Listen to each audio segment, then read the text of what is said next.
जय राधा माधव गया कुंज विहारी जय राधा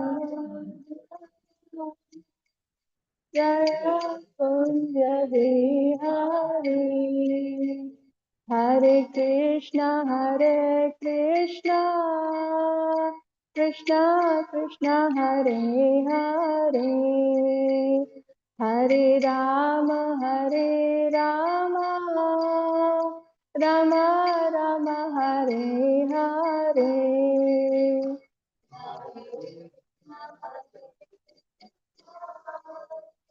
कृष्णा कृष्णा हरे हरे हरे राम राम हरे हरे हरे कृष्णा कृष्णा कृष्णा हरे हरे हरे राम राम राम हरे हरे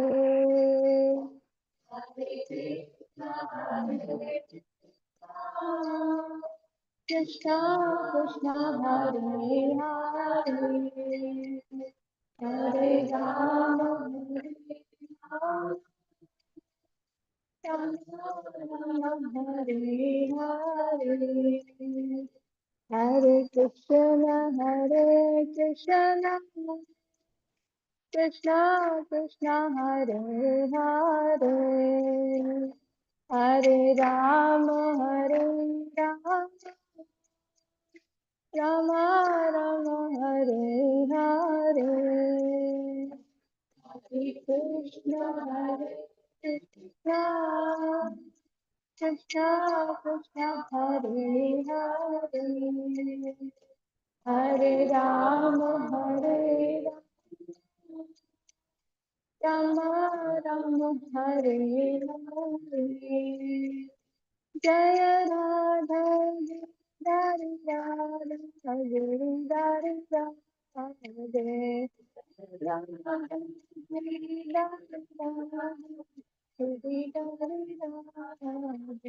जय जगन्नाथ जय जगन्नाथ जय बलदेव जय सुभद्रा जय जगन्नाथ जय जगन्नाथ जय बलदेव जय सुभद्रा जय गौरानिताय जय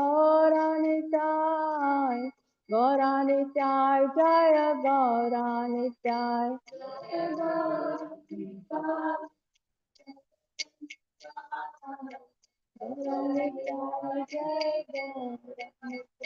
जय जय प्रभुपाद प्रभुपाद जय जय Prabhupada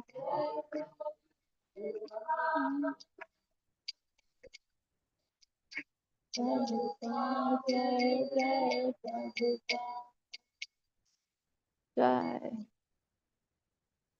So we will begin with reading Srila Prabhupada's Lilamrita.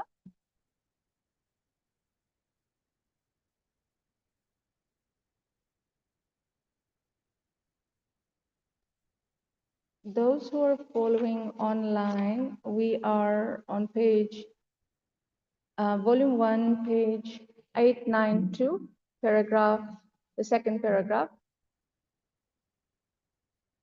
He had stationed Achudananda Swami, Jayapataka Swami, Hamsaduta, and others in Calcutta, Tamal Krishna, Shama Sundar, and others in Bombay.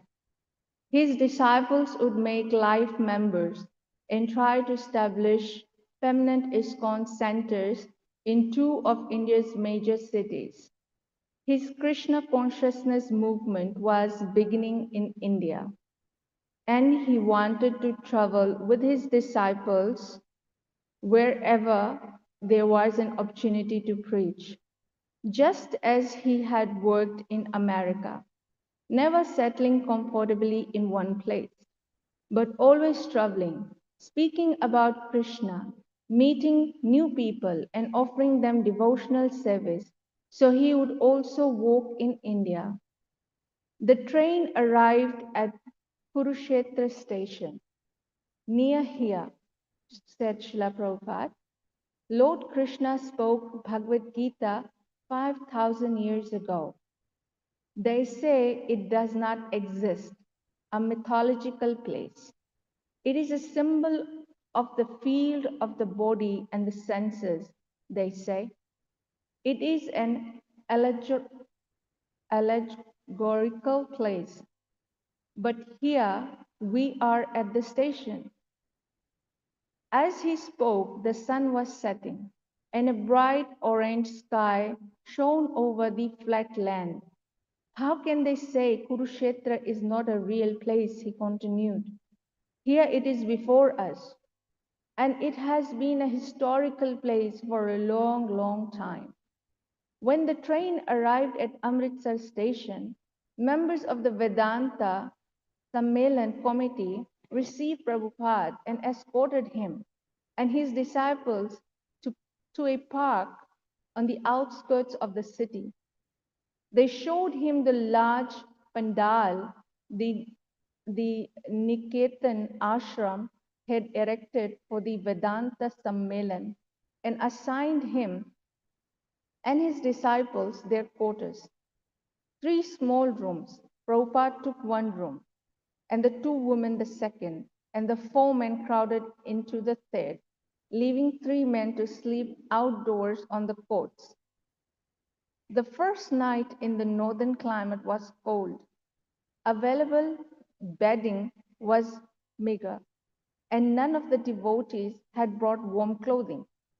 At 4 the next morning, the devotees congregated in Srila Prabhupada's room for Mangal Arati and Kirtan before the deities of Radha and Krishna, the same deities who had been traveling with Prabhupada for the past one and a half years.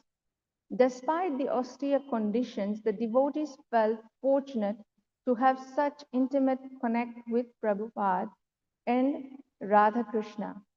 Prabhupada played Mirdanga, leading the chanting of prayers to the spiritual master. Afterward, he had the pujari distribute to each devotee a bit of the fruit and sweetmeats that he had just offered to the deity. It was still before sunrise. The room was chilly. As the devotees sat huddled beneath a naked bulb, Prabhupada had them read aloud from Srimad Bhagavatam. That same morning, Prabhupada attended the Vedanta Sammelan. There were thousands of people in the audience, and since most of them did not understand English, Prabhupada spoke in Hindi. His presentation pleased everyone, and the committee members honored him by making him president of the Vedanta Sammelan. Although the program was scheduled only for several hours in the morning and evening, Prabhupada did not limit his preaching to these times. He preached every hour of the day. While he sat in his room, a constant stream of guests came to him, hundreds of pious Hindus seeking his blessing. Recognizing the vestige of Vedic culture, he pointed out to his disciples, just see, he said, how they treat a saintly person. Prabhupada also began receiving the usual flood of invitations to visit the homes of Hindu families.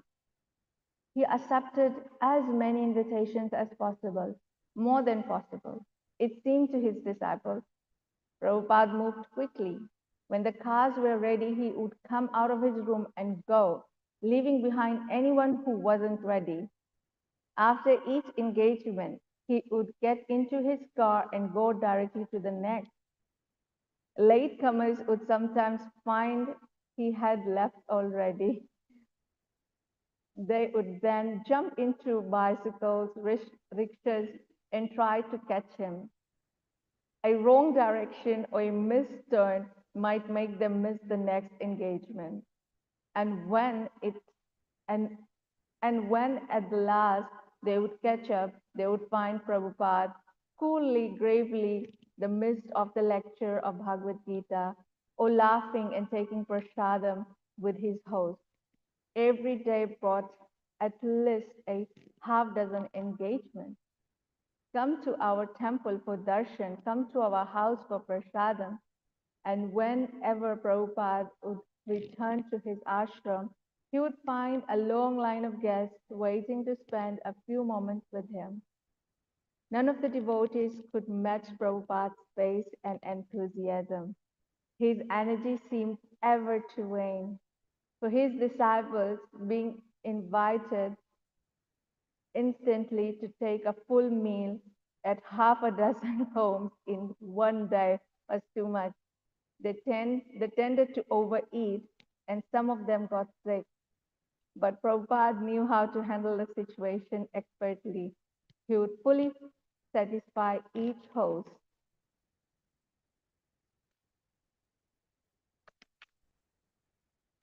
Speak about Krishna consciousness, hold kirtan, and take little prasad and move on. Jai Srila Prabhupada. It just reminded of how when our Gurudev, His Holiness Veer Krishna Goswami Maharaj comes, exactly the same thing we experience, and we are traveling home to home, and it's and we can't even catch the pace of our Gurudev. So thinking of Srila Prabhupada, how it would have been. So that's amazing. So we'll start with Srimad Bhagavatam. Om Namo Bhagavate Vasudevaya. Om Namo Bhagavate Vasudevaya. Om Namo Bhagavate Vasudevaya. Narayanam Namaskritya Naraseva Narottamam Devim Saraswatim Jatam Tato Jayamudire Nastapayashu Bhadreshu Nityam Bhagavata Sevaya Bhagavate Uttama Shloke Bhakta Bhavati Nestiki Jai. So today we are reading from Srimad Bhagavatam, 5th canto, 11th chapter, text 7, and titled Jat Bharat Instructing Rahaguna. I'm a bit cranky on Sanskrit, so with different meters especially, but I'll try my best. Davanayam Vyavahara Sadavi Vanayam Vyavahara Sadavi Shretagyan Saksho Bhavati Stula Sukshma Shretagyan Saksho Stula Sukshma Tasman Manolingam Ado Vadanti Guna Gunatvasya Paravarasya Tavanayam Vyavahara Sadavi Kshetragyan Saksho Bhavati Stula Sukshma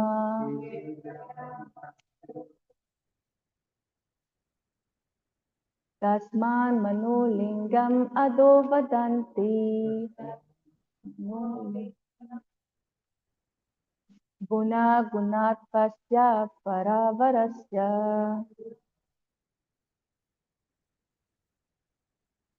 Tavanayam Vyavahara Sadavi Kshetragyan Saksho Bhavati Stula Sukshma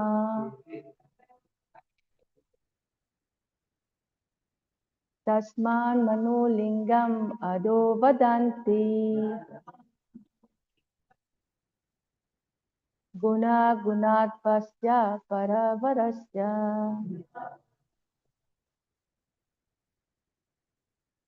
So, Beatrice, anyone like to try?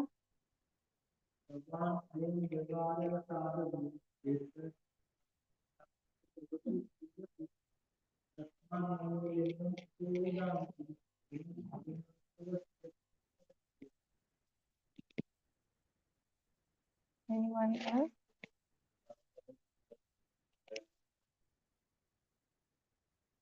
Tavanayam vyavahara sadavi.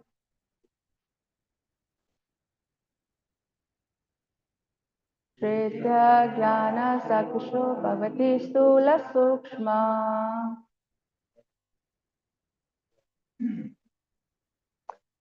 Tasman mano lingam ado vadanti.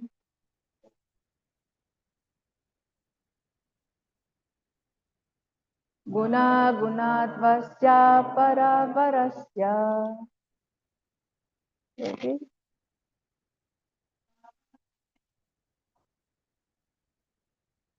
Tavanayam vyavahara sadavi.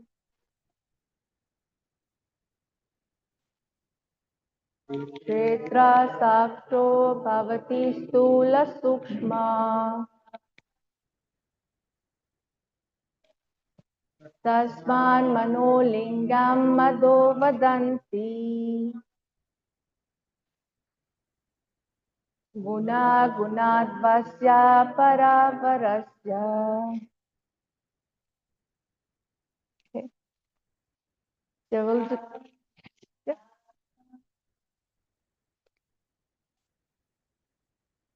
Savanayam vyavahara sadavi.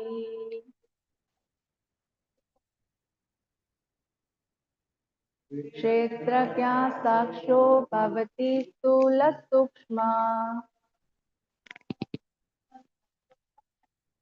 Tasman mano lingam ado vadanti.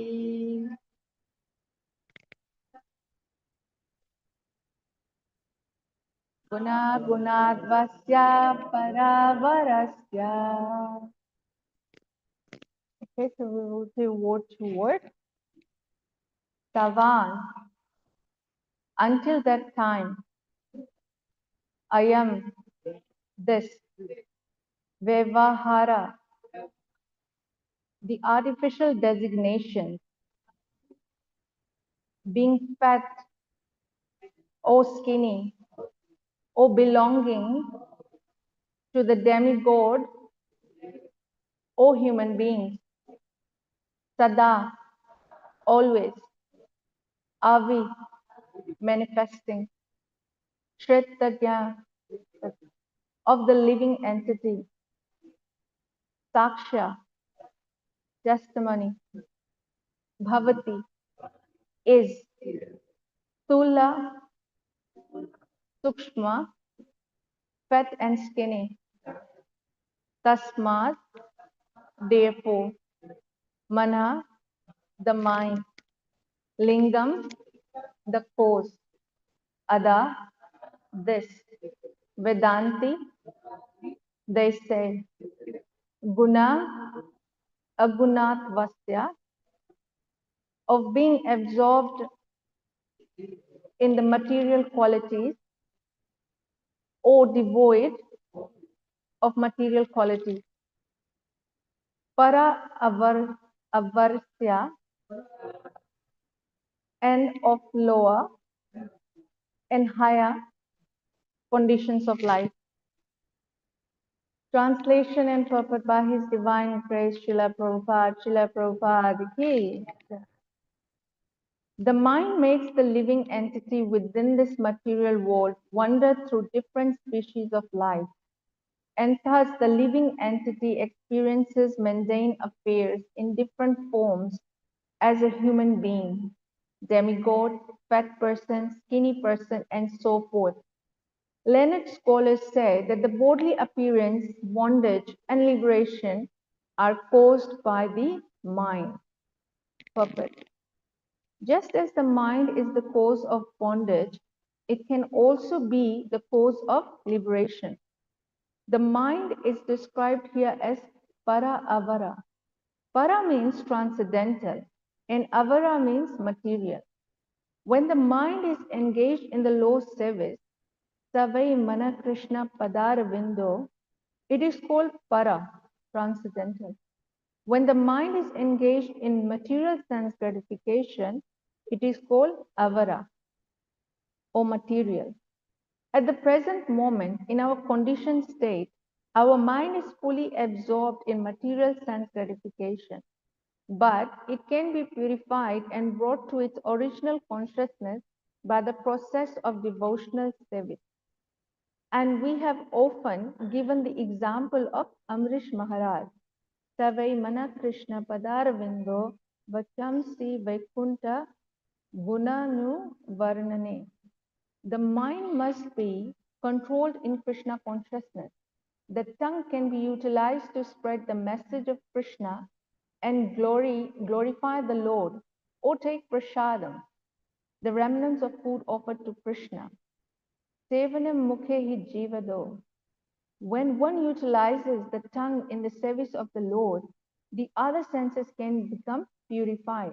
As stated in Narad Pancharatra, Sarvopadi vinir muktam tat parat vena nirmalam. When the mind and the senses are purified, one's total existence is purified, and one's designation are also purified. When one no longer considers himself a human being, a demigod, cat, dog, Hindu, Muslim, and so forth, when the senses and mind are purified and one is fully engaged in Krishna's service, one can be liberated and return home back to Godhead. Om Jnana-Tirmandasya Jnananjana-Shalakaya Chakshurmilitam Yena Tasmai Shri Gurave Namah. Jai Shri Krishna Chaitanya Prabhu Nityananda Shri Advaita Gadadhara Shivasadi Gaur Bhaktivinoda. Hare Krishna Krishna Krishna Hare Hare, Hare Rama Rama Rama Hare Hare.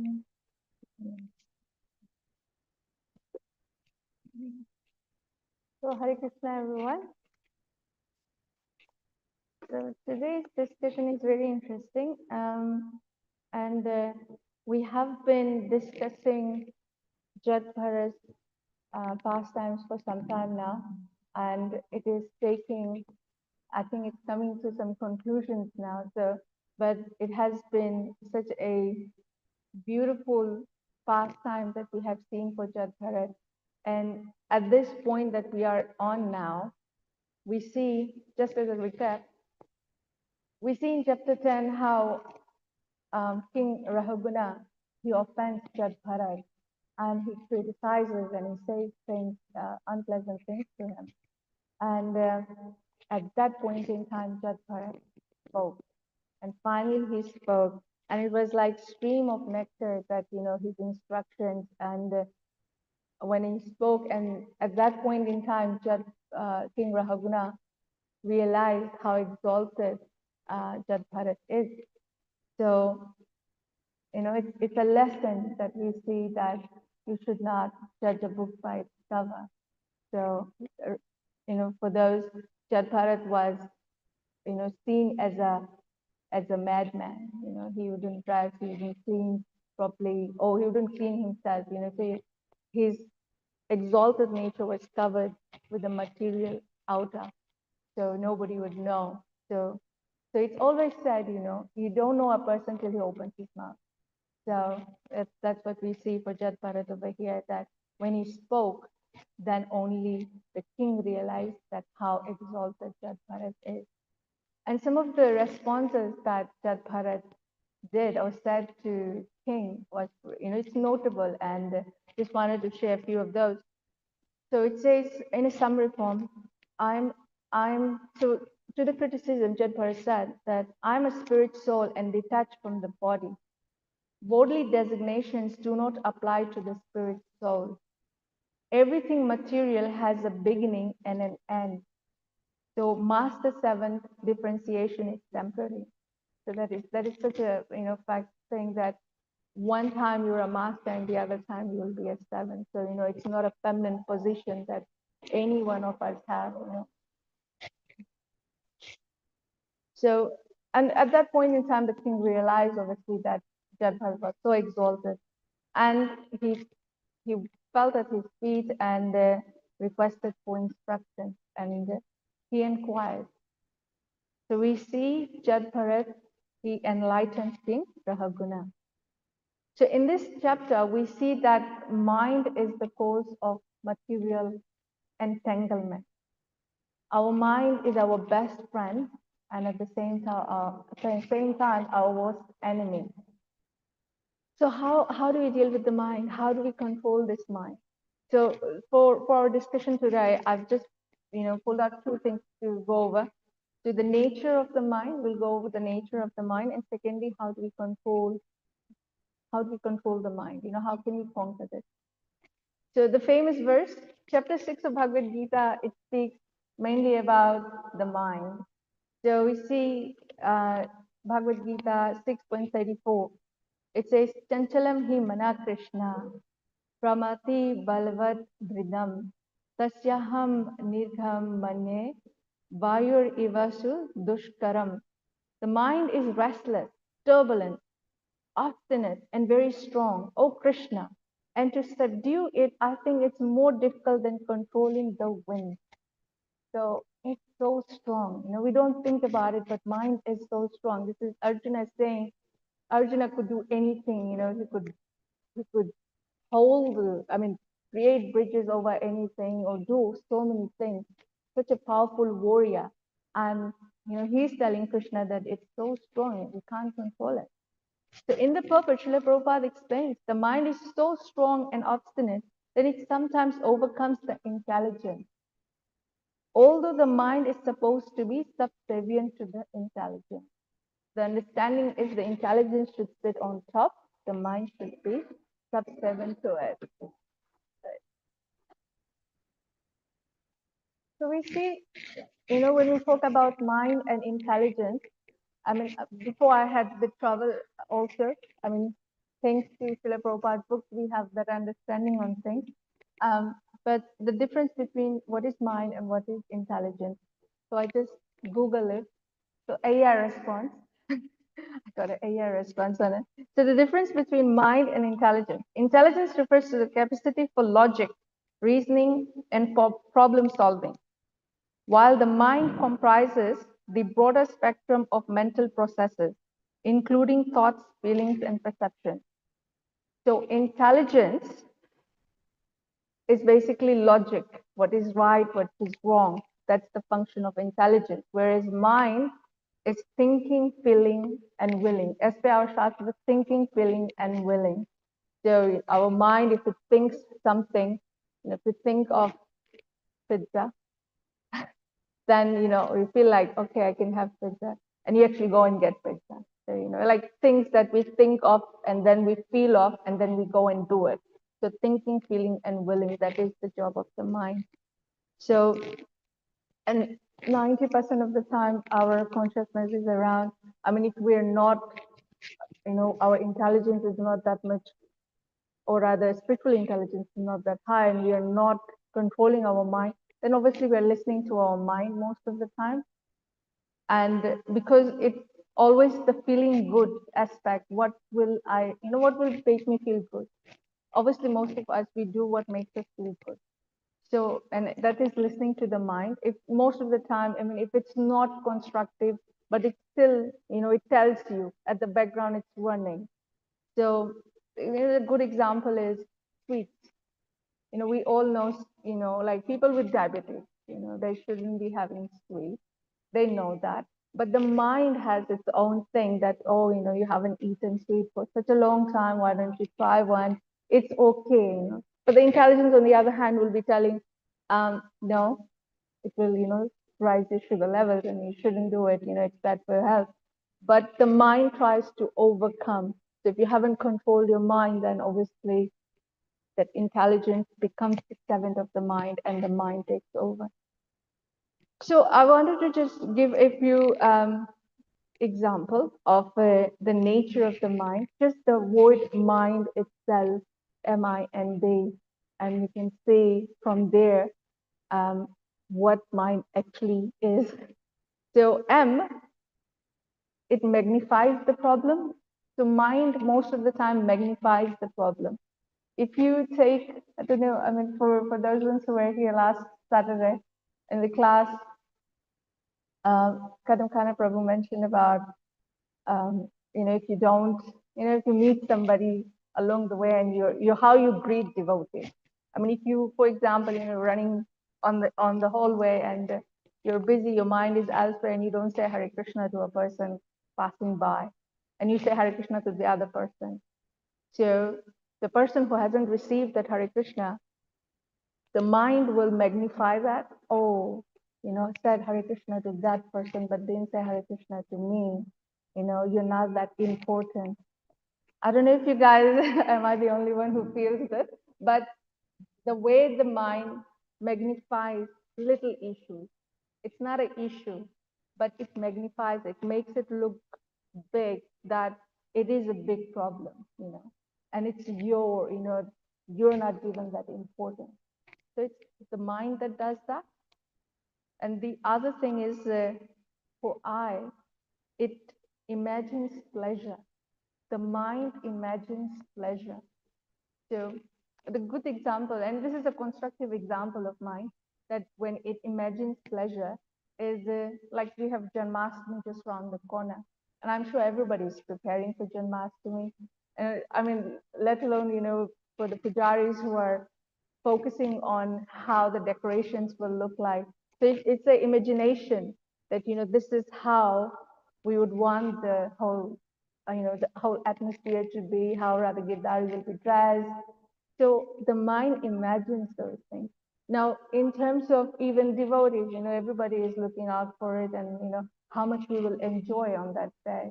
So, it imagines those things prior to it happening. It hasn't happened. We are thinking about what we're going to wear, if we can match it with Radha Gidari's outfit color and things like that.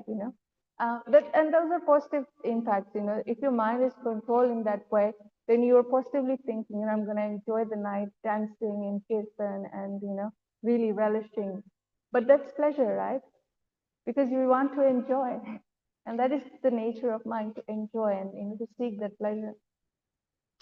And the other thing for N is it neglects responsibility.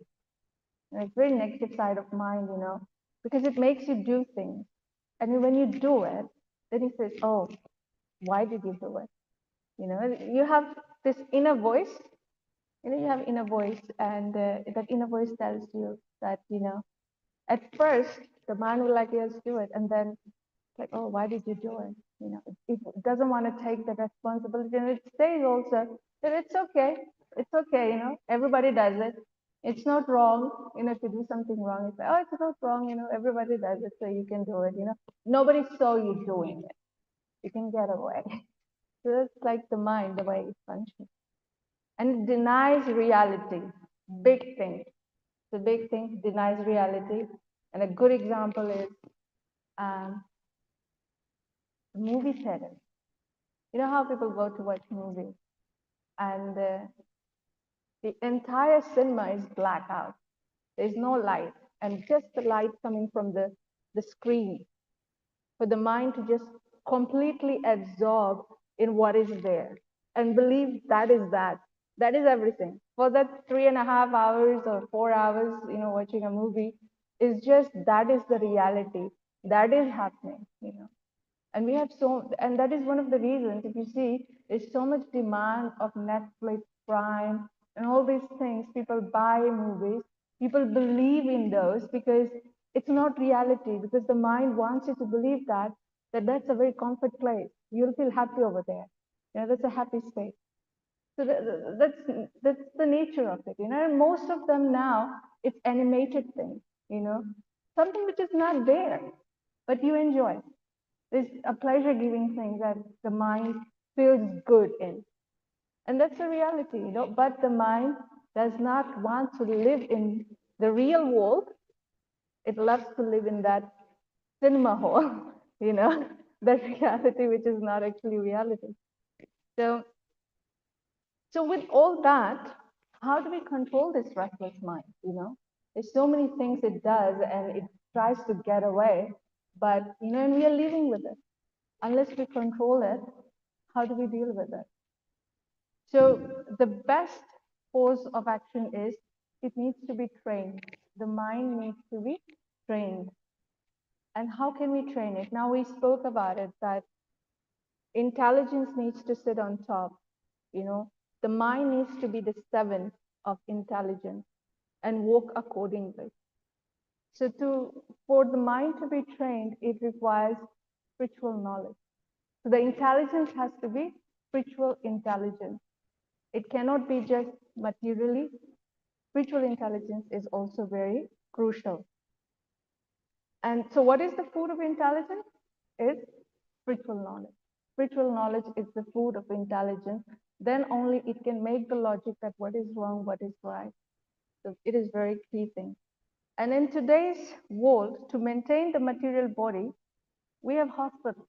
You know, to maintain body, we have hospitals, we have clinics, we have gym, we have so many things. But for the soul, for intelligence, to sharpen intelligence, okay, there's universities you can go and study. But for the spirit soul, the only place for a person seeker is temple, you know. But the best course of action is gaining knowledge from spiritual, from Shastra. And we also see people are also now, and we have so many people over here that now connects to yoga for the comfort of mind.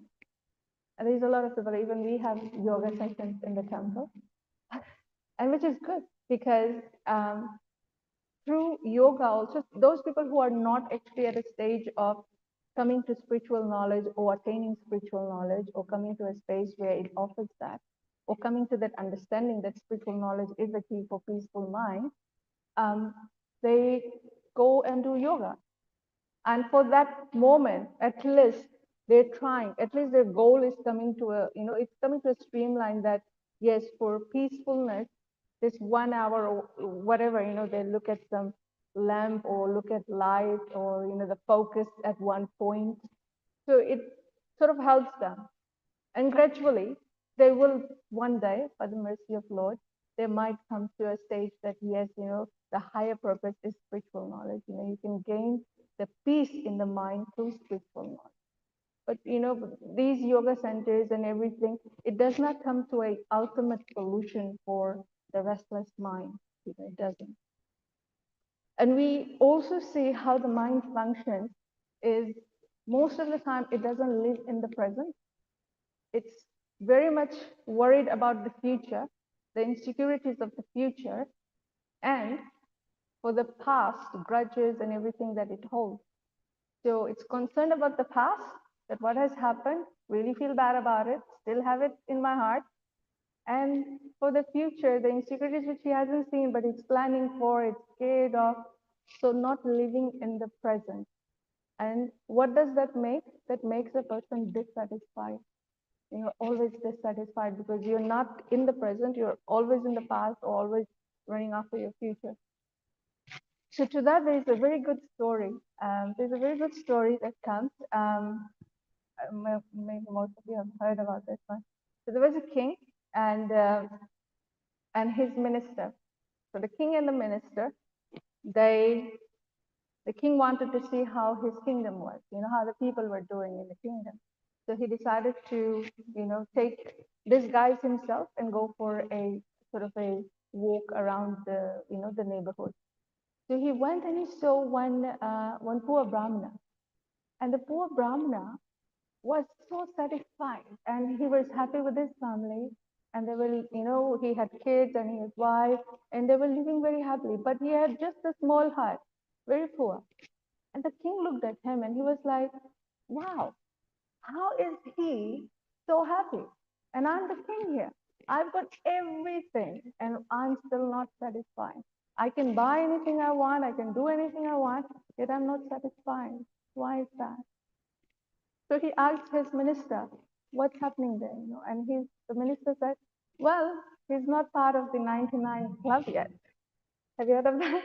He hasn't joined the 99 club yet. And the king was like, what is the 99 club? It's like, okay, I'll demonstrate to you. So that same night, the minister goes and he leaves a bag of gold coin at the doorstep. And the next morning, the Brahmana woke up and he saw, oh, this gold coin. And he opens up and he calls the wife, oh, wow, we have some gold coins here. And he's like, let's count.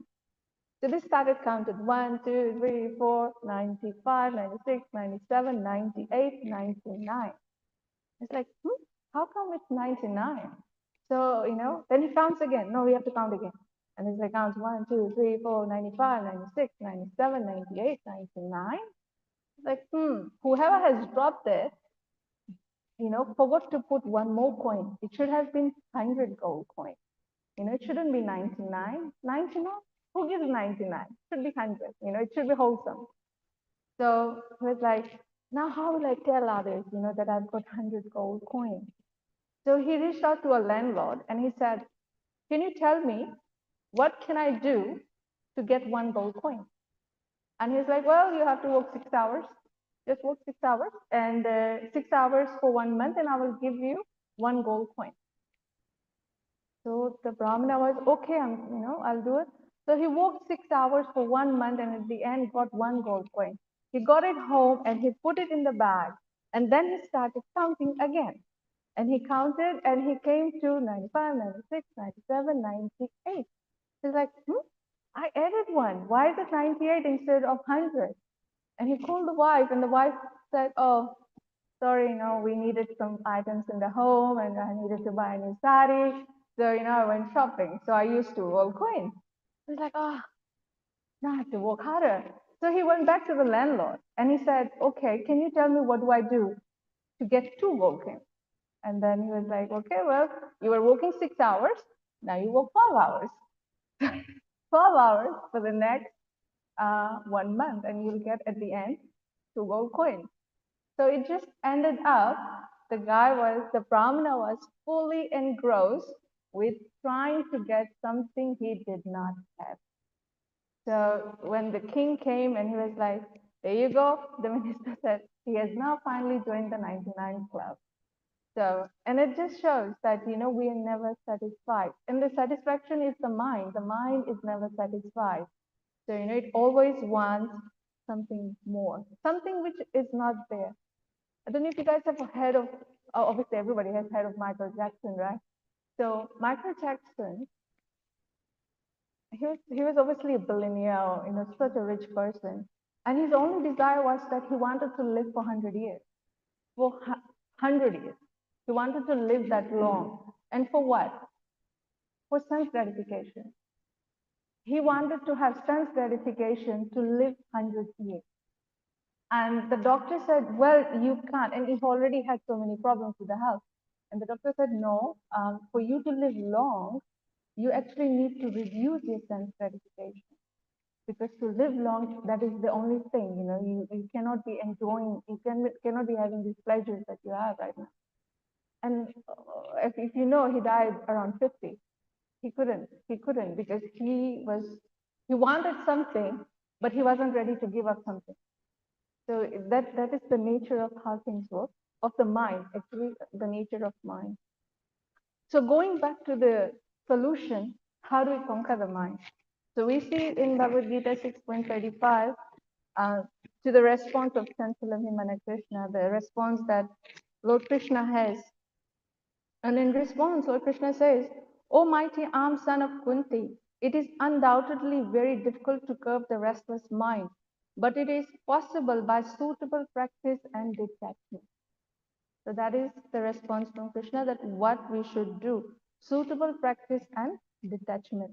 And in the purport, Srila Prabhupada says, in the present age, no one can observe the strict rules and regulations of placing oneself in a sacred place, focusing the mind on the super soul, restraining the senses and mind, observing celibacy, remaining alone, and etc. By practice of Krishna consciousness, however, one engages in 9 types of devotional service to the Lord. The first and foremost of devotional engagement is hearing about Krishna. So hearing is so important. It is a very powerful transcendental method for purging the mind of all misgivings. The more one hears about Krishna, the more one becomes enlightened and detached from everything that draws the mind away from Krishna. So important on hearing. So with that, the devotional service to the Lord, the most important is hearing and chanting. We really need to work on those two items. So to that, the first is, if you look at chanting, Lord Chaitanya Mahaprabhu says the easiest way to control mind, as suggested by Chaitanya Mahaprabhu, is chanting Hare Krishna. And it's chanting Hare Krishna, the great mantra for deliverance in all humanity. The method prescribed is Savai Mana Krishna Padara Vindo. One must engage one's mind fully in Krishna. Only then will there remain no other engagements to agitate the mind. And we'll see one example of Ambrish Maharaj shortly. So, fully engaging. So, chanting is so important, a chanting of Hare Krishna. And not just chanting, it's like meaningful chanting where, you are actually hearing and focusing on the Lord's name. And the second is hearing. And hearing Shastra, obviously what we are doing right now, we're hearing the words of Krishna, we're hearing Srimad Bhagavatam.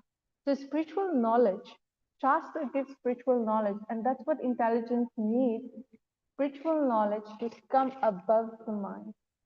It has to be above the mind, then only the things that we do can be spiritual. It can have more logic to it that we are doing right things. It can be more aligned to where we're trying to achieve our goals. So hearing Shastra is very important, and it is the food for intelligence. There's so many nectarian pastimes that we have in Srimad Bhagavatam, and so many instructions we get from Bhagavad Gita. And there's so many other Vedic literatures that we have, and it's thanks to Srila Prabhupada that it's written in English for people who can't read Sanskrit, And we struggle with Sanskrit. I struggle with Sanskrit so much.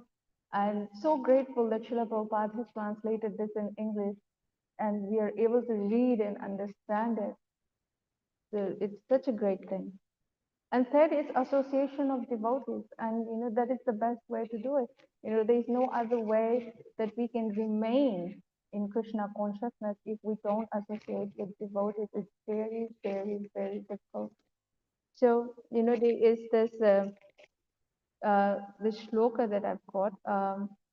Sadhu Sangha, Sarva Shastra Khai, Lava Mantra, Sadhu Sangha, Sarva Siddhi Hoy. The verdict of all revealed scriptures is that by even a moment's association with the pure devotee, one can attain all success.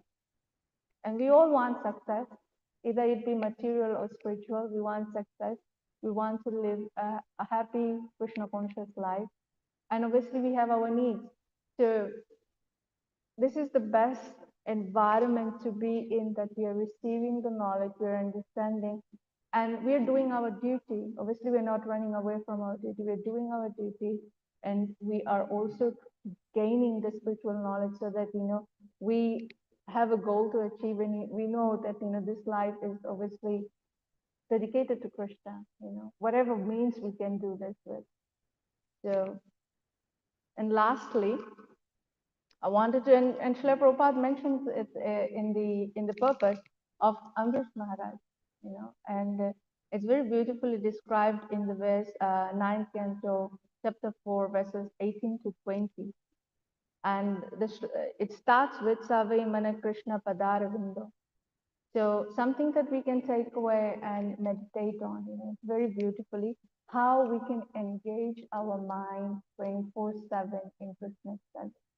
And it says, Maharaj Amrish always engaged his mind in meditating upon the lotus feet of Krishna, his words in describing the glories of the Lord, his hands in cleansing the Lord's temple, and his ears in hearing the words spoken by Krishna or about Krishna.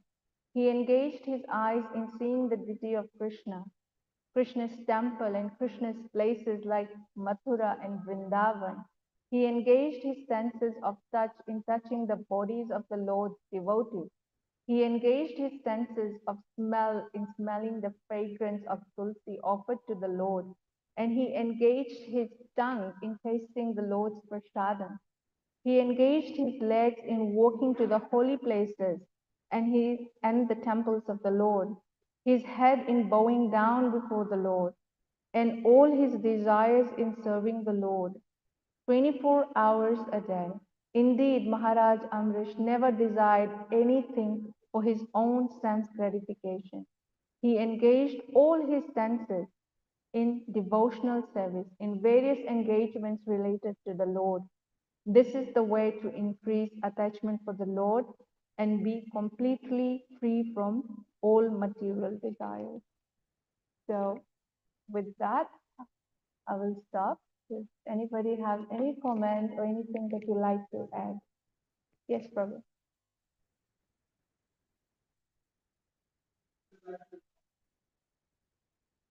Sorry. Oh, yes. Yeah. Yeah, very much. So, yes, please.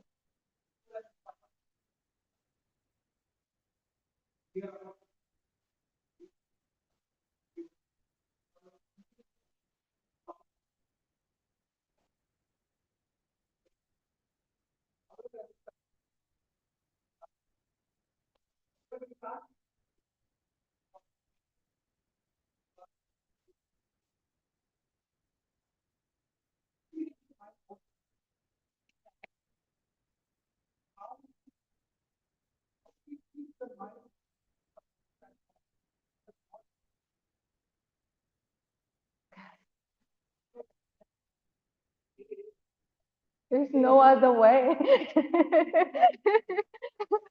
Sorry to cut you short, Prabhu. There is actually no other way. And it is, I tell you, this is a personal experience. Couple of weeks back, me and my husband, we went for a little, a little down trip to South. And I'm thinking that, I'll be chanting my rounds and that's all, I've got my chanting bag and everything, and I'll do sightseeing and everything. But the mind, because I'm such a fallen person, but, that just, it showed me that the mind, if it's left alone, it thinks about 1,000 things, because the mind processes about 6,000 to 70,000 thoughts in a day. So imagine you see something and it flushes you with so many things. So the mind is so strong. A moment's, if you, a moment's, what do you call it, mistake or something, in that moment, it can be pretty detrimental to you. So it's so strong, unfortunately. And I've personally felt that even for the 3 days trip that I took, it felt like, no, I need to come back home. And as soon as I came back home in the environment of, devotees and even the home itself, the mind stopped disturbing. So it's very strong. So, there isn't any other solution given, unfortunately, Prabhu. And it keeps you going. It definitely, this is the only answer. Do you have intelligence and thought? Spiritual. Thank you. All right. So we'll finish here. Granthara Srimad Bhagavatam ki Jai, Srila Prabhupada ki Jai. Thank you.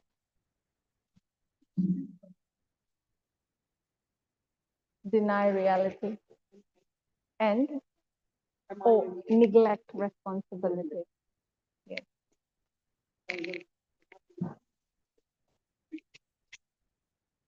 Yes. It is normal.